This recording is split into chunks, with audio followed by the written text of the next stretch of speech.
E ainda nos destaques das teleconferências, o CEO da Sabesp, Carlos Piani, afirmou que a companhia vai participar do processo de privatização da Copasa, empresa de saneamento de Minas Gerais. O prazo para inscrição de interessados em atuar como investidor estratégico termina, já terminou hoje. Piani disse que a parceria com a Equatorial no processo é bem-vinda, mas afirmou que ainda não pode confirmar se de fato este será o sócio da Sabesp neste grupo. O Grupo Equatorial é o principal acionista da Companhia de Saneamento de São Paulo. Ontem, o CFO da Sabesp já tinha afirmado que não há impedimentos para cadastrar as duas companhias na disputa pela empresa mineira. Na teleconferência, o CEO disse ainda que a implementação dos novos princípios contábeis e regulatórios é um desafio para o ano de 2026. O executivo disse que este é um passo complexo para a companhia. Porém, ele reafirmou que é fundamental para garantir maior transparência, consistência e alinhamento com a evolução do arcabouço regulatório. Bom, a Sabesp informou na quinta-feira que terminou o primeiro trimestre com uma alta de 32% no lucro líquido. Vamos aos números da companhia. A empresa reportou um lucro ajustado de 1,5 bilhão no período, um avanço na comparação com um ano antes grande. Vamos aos números? Não, a gente vai destrinchar os números com Daniel Slack, que é o CFO da Sabesp, que está aqui. Daniel, obrigado por estar aqui com a gente. Muito boa noite. Me explique as razões, os motivos do salto no lucro neste trimestre. Boa noite, Fernando. Boa noite aí a todos os espectadores e espectadoras. Muito obrigado pelo convite. É um prazer estar por aqui. Veja, a Sabesp teve um excelente primeiro trimestre, muito desse crescimento do lucro que falamos aí da ordem de mais de 30%, ele vem por trás do nosso crescimento, né? A gente vem investindo, né? E acho que o principal número até dessa divulgação, para mim, o que mais me deixa contente, é o nosso investimento. A gente investiu aí mais de 3,5 bilhões, um crescimento de 31% contra o ano anterior em relação ao nosso investimento. E esse investimento ele está direcionado para a gente botar dentro da nossa base de consumidores aquelas pessoas que não tinham atendimento, não tinham acesso aos serviços de água, esgoto, tratamento de esgoto. E com isso, naturalmente, a gente ter mais consumidores aqui na nossa base ajudou a gente, né? Adicionalmente, a gente teve aí um incremento tarifário a partir de 1º de janeiro, reflexo dos investimentos feitos aí no ano de 2024.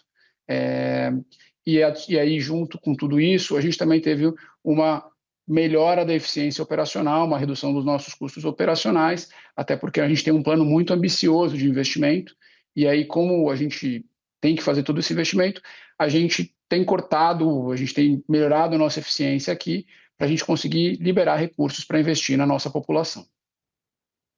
Hoje a gente está no meio de um momento do noticiário econômico em que o endividamento das famílias acaba sendo um baita assunto, tá? Isso em todos os dias nos jornais. Como é que está este indicador de inadimplência na companhia? Como é que tem sido para tratar deste assunto com a base de clientes, especialmente pensando que a base do cadastro único tem uma importância expressiva dentro da tua base de clientes e existem iniciativas do tipo de tarifa social. Eu queria te ouvir um pouco sobre este trade-off, né, das tarifas sociais, desses incentivos e também da inadimplência. Perfeito. A gente, quando começamos aqui, após a privatização da companhia, a gente tinha em torno de 900 mil famílias que recebiam descontos dentro do programa de descontos que a Sabesp tinha. Como parte do novo contrato, após a privatização, nós migramos para o cadastro único, abarcando mais famílias. E aí, no meio de 2025, foi também criada a tarifa paulista, para abarcar mais famílias ainda. Então, hoje, estamos atendendo em torno de 2 milhões de famílias com tarifas subsidiadas, que de fato auxiliam muito no orçamento dessas famílias que precisam muito, né? E nessa expansão, isso fica ainda mais evidenciado, porque naturalmente, à medida que nós expandimos, uma grande parte dessa expansão se dá nas franjas, né? Em geral, nas famílias que são mais vulneráveis e que precisam deste tipo de benefício.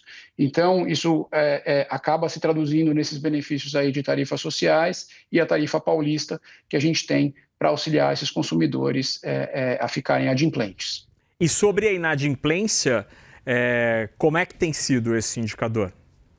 Olha, a nossa inadimplência, na realidade, ela vem caindo, mas é fruto também de uma nova gestão de cobrança que a gente implementa. A gente também implementou parcelamento, atendimento via canais digitais, WhatsApp. Isso tem ajudado a gente a melhorar a qualidade da nossa carteira de crédito hoje. Falando sobre os investimentos, esse aumento expressivo de quase um terço.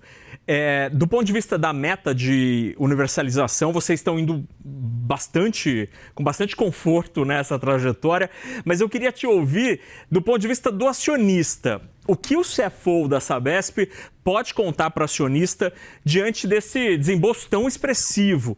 Quando é que o acionista vai observar este investimento se transformar em um número positivo na última linha do balanço? Perfeito. Primeiro, não vou dizer que a gente está confortável na universalização, eu só posso falar isso lá em 2029, quando a gente puder dizer que estamos universalizados. A corrida só termina quando acaba, né? Eu agradeço a sua confiança. Muito bem. Mas falando em como isso se converte em resultado para os nossos acionistas, o nosso contrato ele é um contrato por base de ativos. Então, a gente só é remunerado, a Sabesp só cresce a sua receita, o seu lucro, à medida que ela investe no nosso consumidor, que a gente atinge mais gente, que a gente leva tratamento de esgoto, que a gente leva água tratada para as famílias.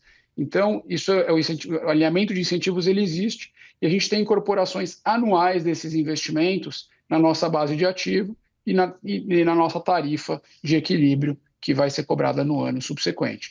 Então, a gente tem mais ou menos um descasamento aí de 18 meses entre o investimento e, de fato, a geração de resultado desse investimento para os nossos acionistas. Daniel, a gente começou a nossa conversa aqui trazendo novidades sobre essa história da Copasa, o interesse da companhia em eventualmente participar dessa disputa. Caso a Sabesp de fato avance, seja entregue ali o melhor dos envelopes, dá para dizer de onde a Sabesp conseguiria recursos para o CAPEX, que também é expressivo no caso da Copasa, viria de onde esse dinheiro? Que tipo de estruturação vocês imaginam a partir deste plano possível? Veja, Fernando, a companhia, da mesma forma como encontramos esse cenário aqui quando chegamos na Sabesp após a privatização, ela é uma companhia que conta com um grau de alavancagem razoavelmente baixo, tá? Comparativamente a uma empresa de infraestrutura com receitas recorrentes, previsíveis e estáveis, né? Então, uma das principais fontes seria naturalmente a alavancagem da própria companhia para fazer frente a esse CAPEX. Nós acreditamos que isso é bastante factível e razoável. Mas nada também impediria, né? Tanto a Sabesp quanto a Copasa são companhias de capital aberto, caso houvesse uma necessidade de levantar recursos adicionais em que a gente acreditasse que tem um retorno interessante para os nossos acionistas, da gente chamá-los novamente a aportar recursos aqui na companhia através de um aumento de capital. Mas hoje, nosso plano base, quando a gente olha, a gente entende que a alavancagem faria jus aí a esse investimento para a Copasa. Perfeito. E Daniel, só para a gente terminar, nos últimos meses, a gente teve um noticiário climático não muito favorável na região metropolitana de São Paulo e nos principais reservatórios que atendem essa região.